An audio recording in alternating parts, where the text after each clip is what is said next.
આજ રોજ અમે વ્રજરાજ કુમારજીની કથામાં શ્રીનાથજી ચરિત્રામૃતમાં અમે લોકો આવ્યા.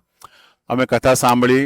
એમની કથાની શૈલી, એમનો ભાવ, એમના ગીતો, એમનું વાણી, એમનું જે એક્સપ્રેસ કરવાનું જે એમનો જે તરીકો છે, એમનો જે બહુ જ સરસ છે અને બહુ જ અપીલિંગ છે. મને એમ લાગ્યું, આજે હું છેલ્લા દિવસે આવ્યો હતો, પણ મને એમ લાગ્યું કે મેં 7 દિવસમાંથી 6 દિવસ મેં મિસ કરી નાખ્યા.